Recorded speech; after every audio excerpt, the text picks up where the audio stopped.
ಬೆಳಗಿನ ಜಾವ ನಿದ್ದೆಯಿಂದ ಎದ್ದ ಕೂಡ್ಲೆ ಒಂದು ಜೀವಂತ ಕೊಳಕಾದ ಕಪ್ಪೆನ ನುಂಗಿಬಿಡಿ.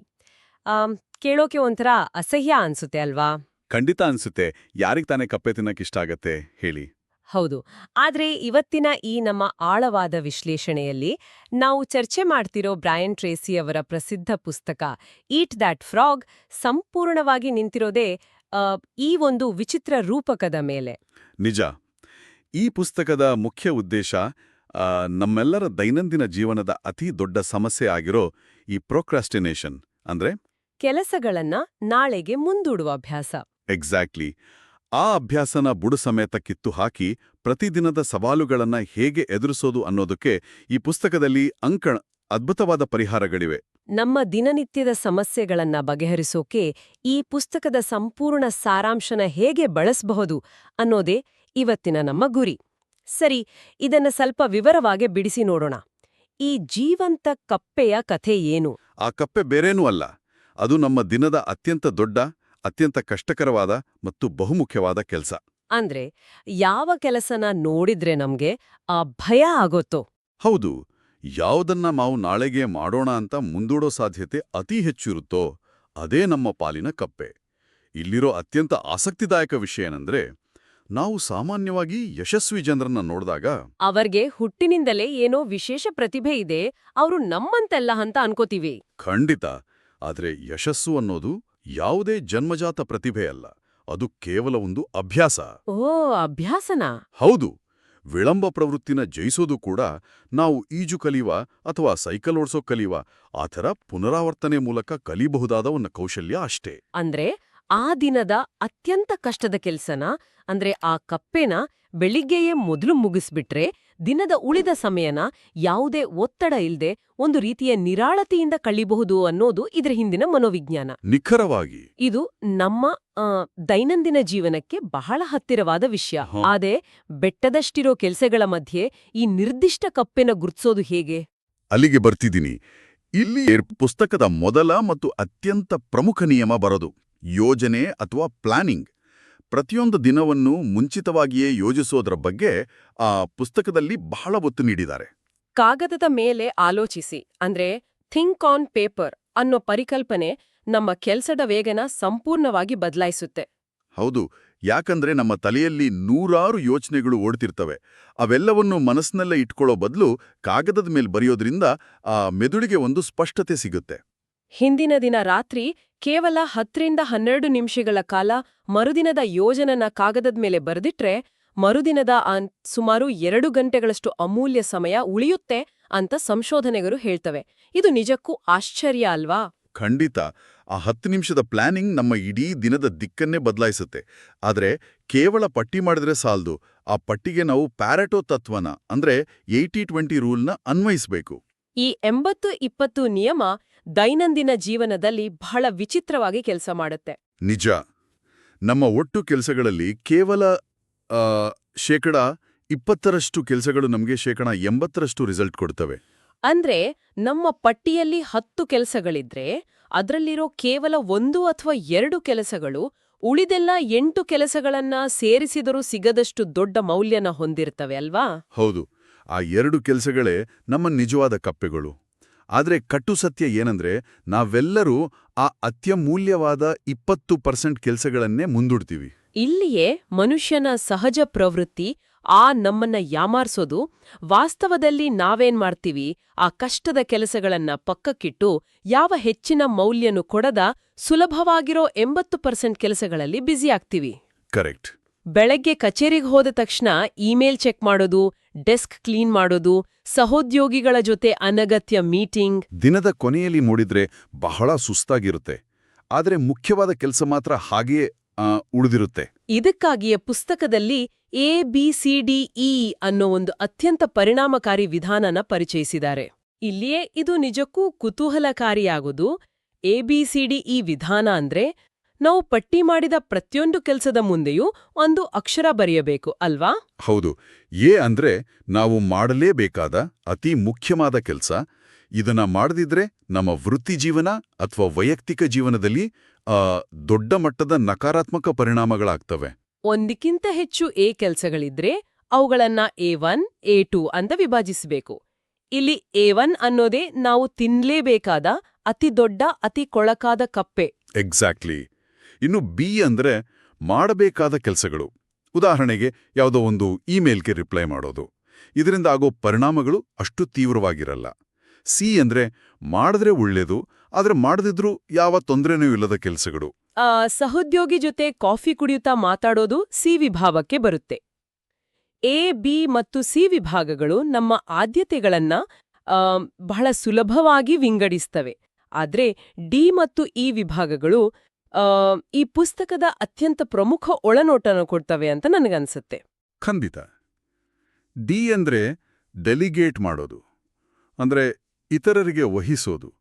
ನಮ್ಮ ಸಮಯನ ಕೇವಲ ನಮ್ಮ ಕೌಶಲ್ಯಕ್ಕೆ ತಕ್ಕುದಾದ, ನಾವೇ ಮಾಡಬಹುದಾದ ಕೆಲಸಗಳಿಗೆ ಮಾತ್ರ ಮೀಸಲಿಡಬೇಕು. ಬೇರೆಯವರು ಮಾಡಬಹುದಾದ ಕೆಲಸಗಳನ್ನ ಅವ್ರಿಗೆ ವಹಿಸ್ಬಿಡ್ಬೇಕು. ಹೌದು.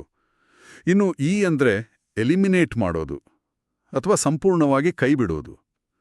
ಇಲ್ಲಿ ಲೇಖಕರು ಸೃಜನಾತ್ಮಕ ವಿಳಂಬ ಅಂದ್ರೆ ಕ್ರಿಯೇಟಿವ್ ಪ್ರೊಕ್ರಾಸ್ಟಿನೇಷನ್ ಅನ್ನೋ ಒಂದು ಕುತೂಹಲಕಾರಿ ಕಲ್ಪನೆನ ಮುಂದಿಡ್ತಾರೆ. ಸೃಜನಾತ್ಮಕ ವಿಳಂಬ ಇದೊಂದ್ ರೀತಿಯ ವಿರೋಧಾಭಾಸ ಅನ್ಸಲ್ವಾ? ಕೆಲಸಗಳನ್ನ ಮುಂದೂಡೋದನ್ನ ತಪ್ಸೋದೇ ನಮ್ಮ ಗುರಿಯಾಗಿರುವಾಗ ಉದ್ದೇಶಪೂರ್ವಕವಾಗಿ ವಿಳಂಬ ಮಾಡಿ ಅನ್ನೋದು ಮೇಲ್ನೋಟಕ್ಕೆ ಹಾಗೆ ಅನ್ಸುತ್ತೆ. ಆದರೆ ಇದರ ಹಿಂದಿನ ತರ್ಕ ಬಹಳ ಸ್ಪಷ್ಟವಾಗಿದೆ. ನಾವೆಲ್ಲರೂ ಎಲ್ಲವನ್ನೂ ಮಾಡೋಕೆ ಖಂಡಿತ ಸಾಧ್ಯವಿಲ್ಲ. ಹೌದು, ದಿನಕ್ಕೆ ಇರೋದು 24 ಗಂಟೆ ಮಾತ್ರ. ಅದಕ್ಕೆ ನಮಗೆ ಹೆಚ್ಚು ಮೌಲ್ಯ ತಂದುಕೊಡದ, ನಮ್ಮ ಗುರಿಗೆ ಪೂರಕವಲ್ಲದ ಕೆಲಸಗಳನ್ನ ನಾವು ಉದ್ದೇಶಪೂರ್ವಕವಾಗಿ ಮುಂದೂಡಲೇಬೇಕು. ಆದ್ಯತೆಗಳು ಅಂದ್ರೆ ಪ್ರಯಾರಿಟೀಸ್ ಬಗ್ಗೆ ನಾವೆಲ್ಲ ಮಾತಾಡ್ತೀವಿ. ಆದರೆ ಯಾವ ಕೆಲಸ ಮಾಡಬಾರ್ದು ಅಂದ್ರೆ ಪೋಸ್ಟೀರಿಯಾರಿಟೀಸನ್ನ ನಿರ್ಧರಿಸೋದು ಅದಕ್ಕಿಂತ ಮುಖ್ಯ. ಟಿವಿ ನೋಡೋದು, ಗಂಟೆಗಟ್ಲೆ ಸೋಷಿಯಲ್ ಮೀಡಿಯಾ ಸ್ಕ್ರೋಲ್ ಮಾಡೋದು, ಅನಗತ್ಯ ಚರ್ಚೆ ಇವೆಲ್ಲ ಈ ವಿಭಾಗಕ್ಕೆ ಸೇರ್ತವೆ. ಇವುಗಳನ್ನ ಕೈಬಿಟ್ಟಾಗ ಮಾತ್ರ A1 ಕೆಲ್ಸಕ್ಕೆ ಸಮಯ ಉಳಿಯುತ್ತೆ ಅಲ್ವಾ? ಖಂಡಿತ. ಈ ಸೃಜನಾತ್ಮಕ ವಿಳಂಬನನ್ನ ಕರಗತ ಮಾಡ್ಕೋಬೇಕು. ಇದು ನಿಜಕ್ಕೂ ನಮ್ಮ ದೃಷ್ಟಿಕೋನನ ಬದಲಿಸುವಂತಹ ವಿಚಾರ. ಆದ್ರೆ ಈಗ ನಾವು ಆ A1 ಕೆಲ್ಸನ, ಆ ಬೃಹತ್ ಕಪ್ಪೆನ ಗುರ್ತಿಸಿದ್ವಿ ಅನ್ಕೊಳ್ಳಿ. ಅದನ್ನ ನೋಡಿದಾಗ್ಲೇ ಎಲ್ಲಿಂದ ಶುರು ಮಾಡಬೇಕು ಅನ್ನೋ ಭಯ ಮೂಡೋದು ಸಹಜ. ಹೌದು. ಒಂದು 100 ಪುಟಗಳ ವಾರ್ಷಿಕ ವರದಿ ಬರೆಯೋದಿದ್ರೆ ಅಥವಾ ವರ್ಷಗಟ್ಲೆ ಕ್ಲೀನ್ ಮಾಡದ ಸ್ಟೋರ್ ರೂಮ್ ಕ್ಲೀನ್ ಮಾಡೋದಿದ್ರೆ ಯಾರಿಗೆ ಭಯ ಆಗಲ್ಲ? ಅದಕ್ಕೆ ಪುಸ್ತಕದಲ್ಲಿ ಇಂತಹ ಬೃಹತ್ ಕಾರ್ಯಗಳನ್ನ ಎದುರಿಸೋಕೆ 2 ಅದ್ಭುತವಾದ ವಿಧಾನಗಳನ್ನ ಕೊಟ್ಟಿದ್ದಾರೆ. ಹೌದು. ಒಂದು ಸಲಾಮಿ ಸ್ಲೈಸ್ ಮತ್ತು ಇನ್ನೊಂದು ಸ್ವಿಸ್ ಚೀಸ್ ವಿಧಾನ. ಆನೆನ ಹೇಗೆ ತಿನ್ಬೇಕು? ಒಂದೊಂದೇ ತುತ್ತಾಗಿ. ನಿಜ. ಸಲಾಮಿ ಸ್ಲೈಸ್ ವಿಧಾನದಲ್ಲಿ ನಾವು ಇಡೀ ಕಾರ್ಯನ ಸಣ್ಣ ಸಣ್ಣ ತುಂಡುಗಳಾಗಿ ಕತ್ತರಿಸ್ಕೊಳ್ತೀವಿ. ಇಂದು ಕೇವಲ ಪರಿಚಯದ ಭಾಗ ಮಾತ್ರ ಬರಿತೀನಿ, ನಾಳೆ ಡೇಟಾ ಸೇರಿಸ್ತೀನಿ ಅಂತ ಹಂತವಾಗಿ ವಿಭಜಿಸೋದು. ಕೇವಲ ಒಂದು ಸ್ಲೈಸ್ ಕೆಲಸ ಮಾತ್ರ ಮಾಡೋ ಗುರಿ ಇದ್ದಾಗ ಮೆದುಳಿಗೆ ಒತ್ತಡ ಕಡಿಮೆ ಆಗುತ್ತೆ. ಸಲಾಮಿ ಸ್ಲೈಸ್ ವಿಧಾನ ಕೆಲಸನ ತಾರ್ಕಿಕವಾಗಿ ವಿಭಜಿಸಿದರೆ, ಸ್ವಿಸ್ ಚೀಸ್ ವಿಧಾನ ನಮ್ಮ ಮನೋವಿಜ್ಞಾನದ ಮೇಲೆ ನೇರವಾಗಿ ಪ್ರಭಾವ ಬೀರುತ್ತೆ. ಓಹ್, ಇವೆರಡರ ನಡುವಿನ ವ್ಯತ್ಯಾಸ ಬಹಳ ಸೂಕ್ಷ್ಮವಾಗಿದೆ ಅನ್ಸುತ್ತೆ. ಹೌದು. ಸ್ವಿಸ್ ಚೀಸ್ ವಿಧಾನದಲ್ಲಿ ನಾವು ಕೆಲಸನ ಹಂತವಾಗಿ ಮುಗಿಸೋ ಬಗ್ಗೆ ಯೋಚಿಸಲ್ಲ. ಬದಲಾಗಿ ಕೇವಲ 5-10 ನಿಮಿಷಗಳ ಕಾಲ ಆ ಕೆಲಸದ ಮೇಲೆ ಗಮನ ಹರಿಸಿ ಅದರಲ್ಲಿ ಒಂದು ರಂಧ್ರ ಮಾಡ್ತೀವಿ. ಅಂದ್ರೆ ಆ ಸ್ವಿಸ್ ಚೀಸ್ನಲ್ಲಿ ಇರುತ್ತಲ್ಲ ಆ ಥರ ರಂಧ್ರ. ಕರೆಕ್ಟ್. ಆ ರಿಪೋರ್ಟ್ ಬರೆಯೋ ಉದಾಹರಣೆನ ತಗೊಂಡ್ರೆ ಕೇವಲ 5 ನಿಮಿಷ ಲ್ಯಾಪ್ಟಾಪ್ ಆನ್ ಮಾಡಿ, ಫೈಲ್ ಓಪನ್ ಮಾಡಿ, ಟೈಟಲ್ ಟೈಪ್ ಮಾಡಿ ಮುಚ್ಚಿಡೋದು ಅಷ್ಟೇ. ಕೇವಲ 5 ನಿಮಿಷ ಕೆಲಸ ಮಾಡೋದ್ರಿಂದ ಅಂಥ ಬೃಹತ್ ಕೆಲಸ ಮುಗಿಯುತ್ತಾ? ಇದನ್ನ ವಿಸ್ತಾರವಾದ ದೃಷ್ಟಿಕೋನಕ್ಕೆ ಜೋಡಿಸಿ ನೋಡಿದಾಗ ಇದರ ಹಿಂದಿನ ಶಕ್ತಿ ಅರ್ಥ ಆಗುತ್ತೆ. ಯಾವುದೇ ದೊಡ್ಡ ಕೆಲಸದ ಅತ್ಯಂತ ಕಷ್ಟದ ಭಾಗ ಅಂದ್ರೆ ಅದನ್ನ ಪ್ರಾರಂಭಿಸೋದು. ಆ ಮೊದಲ ಹೆಜ್ಜೆ ಇಡೋಕೆ ನಮ್ಮ ಮನಸ್ಸು ವಿಪರೀತ ಹಿಂಜರಿಯುತ್ತೆ. ಹೌದು, ಶುರು ಮಾಡೋದೇ ಕಷ್ಟ. ಆದರೆ ಒಮ್ಮೆ ಕೇವಲ 5 ನಿಮಿಷಕ್ಕಾಗಿ ಆ ಕೆಲಸ ಶುರು ಮಾಡಿದಾಗ ನಮ್ಮೊಳಗೆ ಒಂದು ರೀತಿಯ ಆಂತರಿಕ ಪ್ರೇರಣೆ ಅಂದರೆ ಫಾರ್ವರ್ಡ್ ಮೊಮೆಂಟಮ್ ಸೃಷ್ಟಿಯಾಗುತ್ತೆ. ಟೈಟಲ್ ಬರೆದ ಮೇಲೆ ಸರಿ, ಹಾಗೆ ಮೊದಲ ಪ್ಯಾರಾಗ್ರಾಫ್ ಕೂಡ ಬರೆದು ಬಿಡೋಣ ಅನ್ನೋ ಉತ್ಸಾಹ ತಾನಾಗೆ ಮೂಡುತ್ತೆ. ಎಷ್ಟೋ ಬಾರಿ ನಾವು ಒಂದು ಕೆಲ್ಸನ ಶುರು ಮಾಡೋ ಬಗ್ಗೆ ಯೋಚಿಸಿಯೇ ಸುಸ್ತಾಗಿರ್ತೀವಿ. ಆದ್ರೆ ಶುರು ಮಾಡಿದ್ಮೇಲೆ ಆ ಕೆಲ್ಸ ನಾವು ಅಂದುಕೊಂಡಷ್ಟು ಕಷ್ಟ ಇರ್ಲಿಲ್ಲ ಅಂತ ಅರಿವಾಗುತ್ತೆ. ಎಕ್ಸಾಕ್ಟ್ಲಿ. ಇನ್ನು ನಾವು ಕೆಲ್ಸ ಶುರು ಮಾಡಿದ್ವಿ, ಮುನ್ನುಗ್ಗುತ್ತಿದೀವಿ ಅನ್ಕೊಳ್ಳೋಣ. ಆ ಸಮಯದಲ್ಲಿ ನಮ್ಮ ಏಕಾಗ್ರತೆನ ಭಂಗ ಮಾಡೋ ಅತಿದೊಡ್ಡ ಶತ್ರು ಅಂದ್ರೆ ನಮ್ಮ ಜೇಬಿನಲ್ಲಿರೋ ಸ್ಮಾರ್ಟ್ಫೋನ್. ಇಂದಿನ ದಿನಗಳಲ್ಲಿ ಅದಕ್ಕಿಂತ ದೊಡ್ಡ ಶತ್ರು ಇನ್ನೊಂದಿಲ್ಲ. ಇಮೇಲ್, ಸೋಷಿಯಲ್ ಮೀಡಿಯಾ ಈ ಅಧಿಸೂಚನೆಗಳು ನಮ್ಮೆಲ್ಲರ ಸಮಯನ ನುಂಗುತ್ತಿವೆ. ಒಂದು ಅತಿ ಮುಖ್ಯವಾದ A1 ಕೆಲ್ಸನ ಶ್ರದ್ಧೆಯಿಂದ ಮಾಡ್ತಿರುವಾಗ ಕೇವಲ ಒಂದು ಸಂಘ ನೋಟಿಫಿಕೇಶನ್ ಬಂದ್ರೆ ಸಾಕು, ನಮ್ಮ ಏಕಾಗ್ರತೆಯ ಸರಪಳಿ ಸಂಪೂರ್ಣವಾಗಿ ಕಳಿಸ್ಕೊಳ್ಳುತ್ತೆ. ಮತ್ತೆ ಅದೇ ಏಕಾಗ್ರತೆಗೆ ಮರಳಲು ನಮ್ಗೆ ಕನಿಷ್ಠ 20 ನಿಮಿಷ ಬೇಕು ಅಂತ ಅಧ್ಯಯನಗಳು ಹೇಳ್ತವೆ. ತಂತ್ರಜ್ಞಾನದ ಬಗ್ಗೆ ಲೇಖಕರು ಹೇಳಿರೋ ಒಂದು ವಾಕ್ಯನ ನಾವೆಲ್ಲರೂ ಬರೆದಿಟ್ಕೊಳ್ಬೇಕು. ತಂತ್ರಜ್ಞಾನವು ಒಂದು ಅದ್ಭುತ ಸೇವಕ, ಆದರೆ ಭಯಾನಕ ಯಜಮಾನ. ನಾವಿಂದು ತಂತ್ರಜ್ಞಾನದ ಗುಲಾಮರಾಗಿದ್ದೀವಿ. ಪ್ರತಿಯೊಂದು ನೋಟಿಫಿಕೇಶನ್ ಬಂದಾಗ್ಲೂ ಜಗತ್ನಲ್ಲಿ ನಡೆಯೋ ಪ್ರತಿಯೊಂದು ವಿಷಯನೂ ನಮ್ಗೆ ಆ ಕ್ಷಣದಲ್ಲೇ ತಿಳಿಯಲೇಬೇಕು ಅನ್ನೋ ಫೋಮೋ ಅಂದ್ರೆ ಫಿಯರ್ ಆಫ್ ಮಿಸ್ಸಿಂಗ್ ಔಟ್ನಲ್ಲಿ ಬದುಕ್ತಿದೀವಿ ಅಲ್ವಾ? ಹೌದು. ಇದರಿಂದ ಪಾರಾಗ್ಲೂ ಲೇಖಕರು ಮೌನ ವಲಯಗಳನ್ನ ಅಂದ್ರೆ ಝೋನ್ಸ್ ಆಫ್ ಸೈಲೆನ್ಸ್ ಸೃಷ್ಟಿಸೋ ಪ್ರಾಮುಖ್ಯತೆನ ತಿಳಿಸ್ತಾರೆ. ಮೌನ ವಲಯಗಳು ಅಂದ್ರೆ ತಂತ್ರಜ್ಞಾನದಿಂದ ಸಂಪೂರ್ಣವಾಗಿ ಕಡಿತಗೊಳ್ಳೋದಾ? ಖಂಡಿತ. ಪ್ರತಿದಿನ ಬೆಳಿಗ್ಗೆ 1 ಗಂಟೆ ಮತ್ತು ಮಧ್ಯಾಹ್ನ 1 ಗಂಟೆ ನಮ್ಮ ಡಿಜಿಟಲ್ ಸಾಧನಗಳನ್ನ ಸಂಪೂರ್ಣವಾಗಿ ಆಫ್ ಮಾಡಿ ಕೇವಲ ನಮ್ಮ ಅತ್ಯಂತ ಮುಖ್ಯವಾದ ಕೆಲಸದ ಮೇಲೆ ಅಂದ್ರೆ ನಮ್ಮ ಕಪ್ಪೆ ಮೇಲೆ ಏಕಾಗ್ರತೆ ವಹಿಸೋದು ಅತ್ಯಗತ್ಯ. ಆದ್ರೆ ಏನಾದ್ರೂ ಎಮರ್ಜೆನ್ಸಿ ಇದ್ರೆ? ಜಗತ್ತು ಮುಳುಗೋಗುವಂತಹ ಅಷ್ಟು ಮುಖ್ಯವಾದ ತುರ್ತು ವಿಷಯ ಇದ್ರೆ ಯಾರಾದ್ರೂ ಖಂಡಿತ ಬೇರೆ ರೀತಿಯಲ್ಲಿ ಅಂದ್ರೆ ನೇರವಾಗಿ ಕರೆ ಮಾಡಿಯೋ ಮನೆಗೆ ಬಂದೋ ತಿಳಿಸ್ತಾರೆನ್ನೋ ಸರಳ ಸತ್ಯ ನಾವು ಅರಿಯಬೇಕು. ನಿಜ.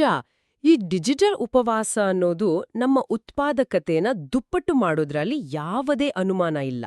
ಇನ್ನು ಈ ಎಲ್ಲಾ ನಿಯಮಗಳನ್ನ ಪಾಲಿಸಲು ಕಷ್ಟವಾದ ಕೆಲಸಗಳನ್ನ ಎದುರಿಸಲು ನಮ್ಮನ್ನ ನಾವೇ ಹೇಗೆ ಹುರಿದುಂಬಿಸ್ಕೊಳ್ಬೇಕು? ನಮ್ಮನ್ನ ನಾವೇ ಪ್ರೇರೇಪಿಸಿಕೊಳ್ಳೋದು ಬಹಳ ಮುಖ್ಯ. ಹೌದು. ಯಾಕಂದ್ರೆ ನಮ್ಮ ಬೆನ್ನು ತಟ್ಟಲು ಯಾರೂ ಇರಲ್ಲ. ಪುಸ್ತಕದಲ್ಲಿ ಹೇಳಿರೋ ಹಾಗೆ ಈಗಲೇ ಮಾಡು ಅಂದ್ರೆ ಡೂ ಇಟ್ ನೌ ಅನ್ನೋ ಮಂತ್ರನ ಪದೇ ಪದೇ ಹೇಳ್ಕೊಳ್ಳೋ ಶಕ್ತಿ ನಿಜಕ್ಕೂ ಅದ್ಭುತವಾಗಿದೆ. ನಮ್ಮ ಮನಸ್ಸು ವಿಚಲಿತವಾದಾಗೆಲ್ಲ back to work, do it now ಅಂತ ಹೇಳ್ಕೊಳ್ಳೋದು ನಮ್ಮನ್ನ ಮತ್ತೆ ಟ್ರ್ಯಾಕ್ಗೆ ತರುತ್ತೆ. ನಮ್ಮ ಸ್ವಯಂ ಪ್ರೇರಣೆ ನಮ್ಮ ಕೈಯಲ್ಲೇ ಇರಬೇಕು. ಈ ಸೆಲ್ಫ್ ಮೋಟಿವೇಶನ್ ಕಾಪಾಡಿಕೊಳ್ಳೋಕೆ ಮತ್ತೊಂದು ಪ್ರಬಲ ತಂತ್ರ ಇದೆ. ನಾವೇ ನಮ್ಗೆ ಕೃತಕ ಗಡುವುಗಳನ್ನ ಅಂದ್ರೆ ಇಮ್ಯಾಜಿನರಿ ಡೆಡ್ಲೈನ್ಸ್ ಹಾಕ್ಕೊಳ್ಳೋದು. ಕೃತಕ ಗಡುವು ಅಂದ್ರೆ ಎಕ್ಸಾಮ್ ಹಿಂದಿನ ದಿನ ಓದ್ತೀವಲ್ಲ ಆ ತರಾನಾ? ದೈನಂದಿನ ಜೀವನದಲ್ಲಿ ನಾವೆಲ್ಲರೂ ಇದನ್ನ ಅನುಭವಿಸಿದ್ದೀವಿ. ಶಾಲಾ ಕಾಲೇಜು ದಿನಗಳಲ್ಲಾಗ್ಲಿ ಅಥವಾ ಕಚೇರಿಯ ಪ್ರಾಜೆಕ್ಟ್ನಲ್ಲಾಗ್ಲಿ ಗಡುವಿನ ಕೊನೆಯ ಕ್ಷಣದಲ್ಲಿ ಅಂದ್ರೆ ಹಿಂದಿನ ರಾತ್ರಿ ನಾವು ಎಂಥ ಅದ್ಭುತ ವೇಗದಲ್ಲಿ ಏಕಾಗ್ರತೆಯಿಂದ ಕೆಲಸ ಮಾಡ್ತೀವಿ ಅಂತ ಒಮ್ಮೆ ನೆನಪಿಸ್ಕೊಳ್ಳಿ. ಹೌದು. ಆ ಸಮಯದಲ್ಲಿ ನಮಗೆ ಯಾವ ಫೋನ್ ಕಾಲ್, ಯಾವ ಟಿವಿ ಶೋ ಕೂಡ ಮುಖ್ಯ ಅನ್ಸಲ್ಲ.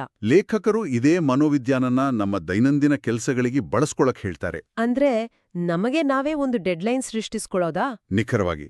ನಾಳೆಯೇ ನಾವು 1 ತಿಂಗಳ ಕಾಲ ತುರ್ತಾಗಿ ಊರು ಬಿಟ್ಟು ಹೋಗಬೇಕಾಗಿದೆ ಅಂತ ಕಲ್ಪಿಸ್ಕೊಳ್ಳಿ. ಆಗ ನಾವು ಹಿಂದೆ ಯಾವೆಲ್ಲ ಕೆಲಸಗಳನ್ನ ಎಷ್ಟು ವೇಗದಲ್ಲಿ ಮುಗಿಸ್ತಿದ್ವೋ ಅದೇ ವೇಗದಲ್ಲಿ ದಿನನಿತ್ಯ ಕೆಲಸ ಮಾಡೋ ಅಭ್ಯಾಸ ಬೆಳೆಸ್ಕೋಬೇಕು. ಬೇರೆಯವರು ನಮ್ಮ ಮೇಲೆ ಒತ್ತಡ ಹೇರೋ ಮುನ್ನ, ನಮ್ಮ ಬಾಸ್ ಅಥವಾ ನಮ್ಮ ಕ್ಲೈಂಟ್ಸ್ ನಮ್ಮನ್ನ ಕೇಳೋ ಮುನ್ನ ನಮಗೆ ನಾವೇ ಆ ಒತ್ತಡನ ಹೇರ್ಕೊಳ್ಳೋದು ಉನ್ನತ ಸಾಧಕರ ಲಕ್ಷಣ ಅಂತೀರಾ? ಹೌದು. ಪುಟ್ ಪ್ರೆಷರ್ ಆನ್ ಯೋರ್ ಸೆಲ್ಫ್ ಅನ್ನೋದು ಬಹಳ ಮುಖ್ಯವಾದ ತತ್ವ. ಹಾಗಾದ್ರೆ ಇವೆಲ್ಲದರ ಅರ್ಥ ಏನು? ಈ ಇಡೀ ಪುಸ್ತಕದ ಸಾರಾಂಶನ ದೈನಂದಿನ ಜೀವನದ ಸಮಸ್ಯೆಗಳನ್ನ ಬಗೆಹರಿಸೋಕೆ ಹೇಗೆ ಬಳಸಬಹುದು ಅಂತ ನೋಡಿದ್ರೆ ನಾವು ಕೆಲವು ನಿರ್ದಿಷ್ಟ ಹೆಜ್ಜೆಗಳನ್ನ ಇಡಬೇಕು. ಖಂಡಿತ. ಮೊದಲನೇದಾಗಿ, ಕಾಗದದ ಮೇಲೆ ನಮ್ಮ ದಿನದ ಯೋಜನೆನ ಬರೆಯೋ ಮೂಲಕ ಸ್ಪಷ್ಟತೆ ಹೊಂದಬೇಕು. ಆನಂತರ ಈ 80-20 ನಿಯಮ ಮತ್ತು ABCD ಈ ವಿಧಾನನ ಬಳಸಿ ಆ ದಿನದ ಬೃಹತ್ ಕಪ್ಪೆನ ಗುರುತಿಸಬೇಕು. ಹೌದು. ಆದ್ಯತೆಗಳನ್ನ ನಿರ್ಧರಿಸಬೇಕು. ಆ ದೊಡ್ಡ ಕೆಲ್ಸನ ಕಂಡು ಹೆದರದೆ ಸಲಾಮಿ ಸ್ಲೈಸ್ ಅಥವಾ ಸ್ವಿಸ್ ಚೀಸ್ ವಿಧಾನಗಳ ಮೂಲಕ ಅದನ್ನ ಸಣ್ಣ ತುಂಡುಗಳಾಗಿ ವಿಭಜಿಸಬೇಕು. ತಂತ್ರಜ್ಞಾನನ ನಮ್ಮ ಸೇವಕನನ್ನಾಗಿ ಮಾಡ್ಕೊಂಡು ಏಕಾಗ್ರತೆಯಿಂದ ಕೆಲಸ ಮಾಡಬೇಕು. ಜೊತೆಗೆ ಕೃತಕ ಗಡುವುಗಳ ಮೂಲಕ ಕೆಲಸ ಮುಗಿಸಬೇಕು. ಹೀಗೆ ಮಾಡೋದ್ರಿಂದ ದೈನಂದಿನ ವಿಳಂಬ ಪ್ರವೃತ್ತಿನ ನಾವು ಸುಲಭವಾಗಿ ಮೆಟ್ಟಿ ನಿಂತು ನಮ್ಮ ಗುರಿ ತಲುಪ್ಬೋದು. ಇಲ್ಲಿ ಇನ್ನೊಂದು ಬಹಳ ಸೂಕ್ಷ್ಮವಾದ ವಿಚಾರ ಇದೆ. ಈ ಎಲ್ಲಾ ಪ್ರಯತ್ನಗಳ ಟೈಮ್ ಮ್ಯಾನೇಜ್ಮೆಂಟ್ ತಂತ್ರಗಳ ಅಂತಿಮ ಗುರಿ ಕೇವಲ ಯಂತ್ರದಂತೆ ಹೆಚ್ಚು ಹೆಚ್ಚು ಕೆಲಸ ಮಾಡೋದಲ್ಲ, ಮತ್ತೆ ಬದಲಾಗಿ ನಮ್ಮ ಜೀವನದ ಗುಣಮಟ್ಟನ ಹೆಚ್ಚಿಸೋದು. ಪುಸ್ತಕದ ಒಂದು ಅದ್ಭುತ ನಿಯಮನ ಇಲ್ಲಿ ಉಲ್ಲೇಖಿಸಲೇಬೇಕು. ಕಚೇರಿಯಲ್ಲಿ ಕಳೆಯೋ ಸಮಯದ ಗುಣಮಟ್ಟ ಮುಖ್ಯ. ಅಲ್ಲಿ ನಾವು 100% ಏಕಾಗ್ರತೆಯಿಂದ ನಮ್ಮ ಕಪ್ಪೆಗಳನ್ನು ತಿನ್ನಬೇಕು. ಆದರೆ ಮನೆಯಲ್ಲಿ ಕುಟುಂಬದೊಂದಿಗೆ ಕಳೆಯೋ ಸಮಯದ ಪ್ರಮಾಣ ಅಂದ್ರೆ ಕ್ವಾಂಟಿಟಿ ಮುಖ್ಯ. ಎಷ್ಟೊಂದು ಆಳವಾದ ಮಾತು. ನಾವು ಕೆಲಸದ ಸಮಯದಲ್ಲಿ ಸಂಪೂರ್ಣವಾಗಿ ಕೆಲಸದ ಮೇಲೆಯೇ ಗಮನ ಹರಿಸಿ ಪ್ರಮುಖ ಗುರಿಗಳನ್ನು ತಲುಪಿದ್ರೆ ನಮ್ಮ ಬಿಡುವಿನ ವೇಳೆಯಲ್ಲಿ ಯಾವುದೇ ಅಪರಾಧಿ ಮನೋಭಾವ ಇಲ್ಲದೆ ನೆಮ್ಮದಿಯಿಂದ ನಮ್ಮ ಪ್ರೀತಿಪಾತ್ರರೊಂದಿಗೆ ದೀರ್ಘಕಾಲ ಕಳೆಯಬಹುದು. ನಿಜ. ಕೆಲಸ ಮತ್ತು ವೈಯಕ್ತಿಕ ಜೀವನದ ನಡುವಿನ ಸಮತೋಲನನ ಕಾಪಾಡಿಕೊಳ್ಳಲು ನಾವು ಆಫೀಸ್ ಕೆಲ್ಸನ ಮನೆಗೆ ತರಬಾರ್ದು. ಆದ್ರೆ ಆಫೀಸ್ನಲ್ಲಿ ಕೂತು ನಮ್ಮ A1 ಕೆಲ್ಸನ ಮುಗಿಸ್ತಿದ್ರೆ ಆ ಕೆಲ್ಸದ ಒತ್ತಡ ಮತ್ತು ಚಿಂತೆ ಖಂಡಿತವಾಗಿ ನಮ್ಮೊಂದಿಗೆ ಮನೆಗೆ ಬರುತ್ತಲ್ವಾ? ಹೌದು. ಈ ಚರ್ಚೆನ ಮುಕ್ತಾಯಗೊಳಿಸೋ ಮುನ್ನ ನಾವೆಲ್ಲರೂ ಆಲೋಚಿಸಲೇಬೇಕಾದ ಒಂದು ಪ್ರಮುಖ ಪ್ರಶ್ನೆನ ನಾನು ಕೇಳುಗರ ಮುಂದಿಡೋಕೆ ಇಷ್ಟಪಡ್ತೀನಿ. ಖಂಡಿತ, ಹೇಳಿ. ಇಲ್ಲಿಯವರೆಗೆ ನಾನು ದೈನಂದಿನ ಕಾರ್ಯಗಳ ಮೇಲೆ 80-20 ನಿಯಮ ಮತ್ತು ABCD ವಿಧಾನನ ಬಳಸೋ ಬಗ್ಗೆ ಸುದೀರ್ಘವಾಗಿ ಮಾತಾಡಿದ್ವಿ. ಆದರೆ ನಮ್ಮ ದೈನಂದಿನ ಚಿಂತೆಗಳ ಮೇಲೂ ಇದೇ ನಿಯಮನ ಬಳಸಿದ್ರೆ ಹೇಗಿರುತ್ತೆ? ಚಿಂತೆಗಳ ಮೇಲೆ 80-20 ನಿಯಮವೇ? ಇದು ಕುತೂಹಲಕಾರಿಯಾಗಿದೆ. ಹೌದು. ನಾವು ಪ್ರತಿದಿನ ಅನೇಕ ವಿಷಯಗಳ ಬಗ್ಗೆ ತಲೆ ಕೆಡಿಸ್ಕೊಳ್ತೀವಿ. ಭವಿಷ್ಯದ ಬಗ್ಗೆ, ಬೇರೆಯವರು ನಮ್ಮ ಬಗ್ಗೆ ಏನ್ ಅಂದ್ಕೊಳ್ತಾರೆ ಅನ್ನೋದ್ರ ಬಗ್ಗೆ, ನಮ್ಮ ಕಂಟ್ರೋಲ್ನಲ್ಲಿಲ್ಲದ ನೂರಾರು ವಿಷಯಗಳ ಬಗ್ಗೆ ಚಿಂತಿಸ್ತೀವಿ. ಹೌದು, ಅದಂತೂ ನಿಜ.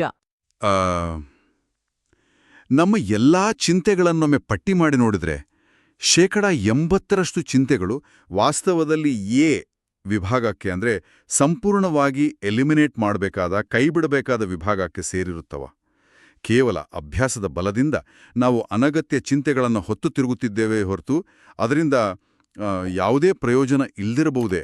ನಮ್ಮ ಕೆಲಸಗಳ ಮೇಲೆ ಅಷ್ಟೇ ಅಲ್ಲ, ನಮ್ಮ ದೈನಂದಿನ ಚಿಂತೆಗಳ ಮೇಲೂ ನಾವು ಸೃಜನಾತ್ಮಕ ವಿಳಂಬನೆ ಬಳಸಿ ಅನಗತ್ಯ ತಲೆಬಿಸಿಗಳನ್ನು ಉದ್ದೇಶಪೂರ್ವಕವಾಗಿ ಮುಂದೂಡಿದ್ರೆ ನಮ್ಮ ಮಾನಸಿಕ ನೆಮ್ಮದಿ ಎಷ್ಟು ಅದ್ಭುತವಾಗಿ ಸುಧಾರಿಸಬಹುದು ಅನ್ನೋದನ್ನು ನಾವೆಲ್ಲರೂ ಒಮ್ಮೆ ಆಳವಾಗಿ